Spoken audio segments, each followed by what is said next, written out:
हर हर महादेव मित्रों, आज मैं आप लोगों को सोमवार व्रत कथा सुनाने जा रही हूँ। एक साहूकार था जिसको धन आदि किसी प्रकार की कमी नहीं थी, परंतु उसे एक दुख था कि उसे कोई पुत्र नहीं था।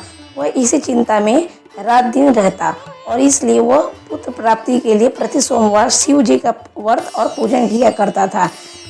शाम को शिव जी के मंदिर में जाकर दीपक जलाया करता था। उसके भक्ति भाव को देखकर पार्वती जी ने शिव जी महाराज से कहा कि हे महाराज, यह साहूकार आपका अनन्य भक्त है और सदैव आपका व्रत और पूजन बड़ी श्रद्धा से करता है। इसकी मनोकामना पूर्ण करनी चाहिए। शिव जी ने कहा, पार्वती जी, यह संसार कर्मछत है।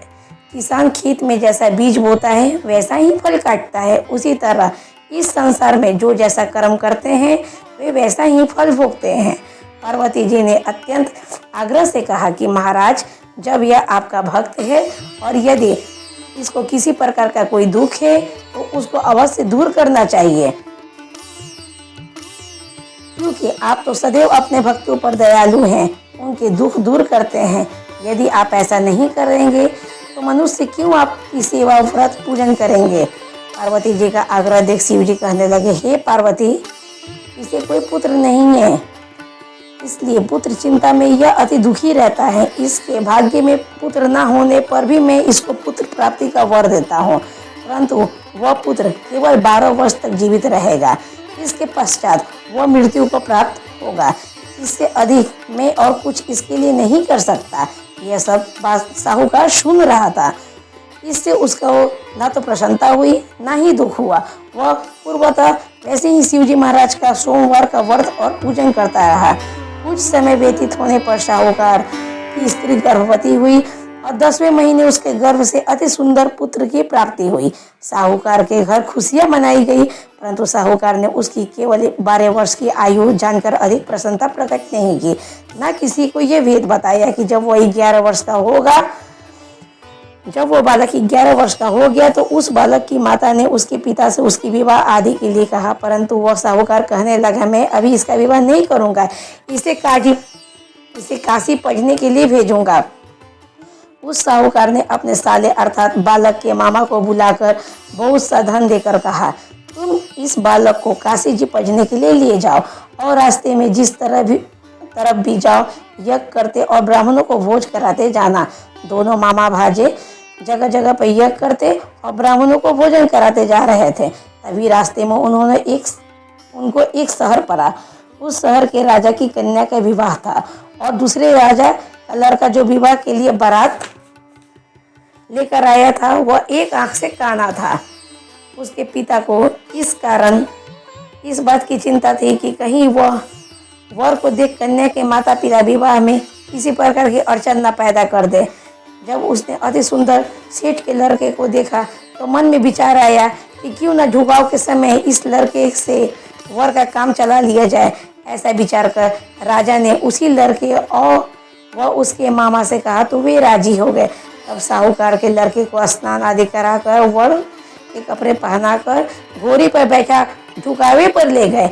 इस प्रकार सभी कार्य आसानी से हो गए। अब राजा ने सोचा, यदि विवाह कार्य भी इसी लड़की से करा दिया जाए तो क्या बुराई है। ऐसा कर उसके मामा से कहा, यदि आप फिर और कन्यादान का काम भी करा देते तो आपकी बड़ी कृपया होगी। हम इसके बदले में बहुत कुछ धन देंगे। उन्होंने भी स्वीकार कर लिया और विवाह कार्य अच्छी तरह से हो गया। परंतु जिस समय लड़का जाने लगा उसने राजकुमारी के चुंदरी पर लिख दिया कि तेरा विवाह तो मेरे साथ हुआ है, परंतु जिस राजकुमार के साथ तुमको भेजेंगे वह एक आंख से काना है और मैं तो काशी पढ़ने जा रहा हूँ।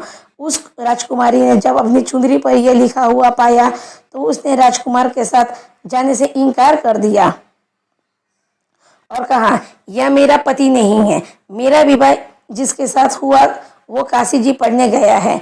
राजकुमारी के माता पिता ने अपनी कन्या को विदा नहीं किया और बारात वापस चली गई।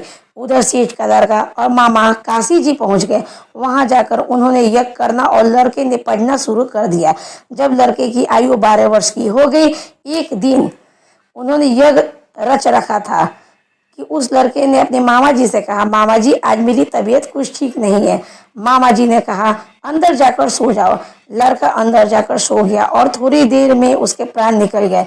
जब उसके मामा ने जाकर देखा तो वो मुर्दा पड़ा है, तो उनको बहुत दुख हुआ और उन्होंने सोचा कि मैं अभी रोना पीटना बचा दूंगा तो यज्ञ का कार्य अधूरा रह जाएगा। अतः उन्होंने जल्दी से यज्ञ का कार्य समाप्त कर ब्राह्मणों को जाने के पश्चात रोना पीटना आरंभ कर दिया।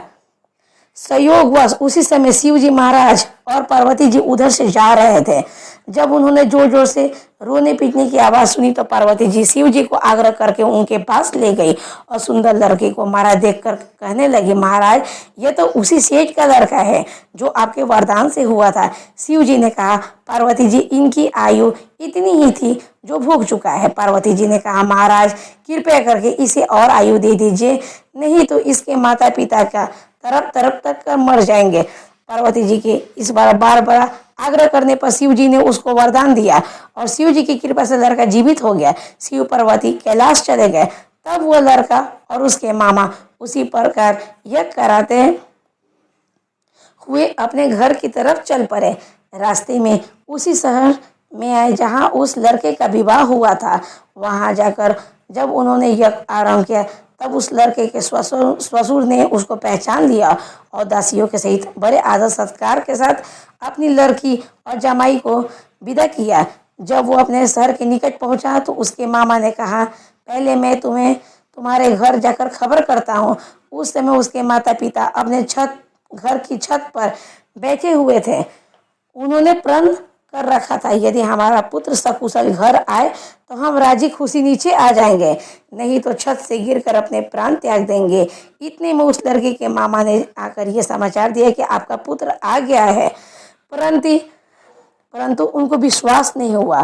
तब उसके मामा ने शपथ पूर्वक कहा कि आपका पुत्र आप अपनी स्त्री तथा बहुत सारा धन लेकर आए हैं। तो सेठ ने बड़ी प्रसन्नता के साथ उसका स्वागत किया और वह आनंद के साथ रहने लगा।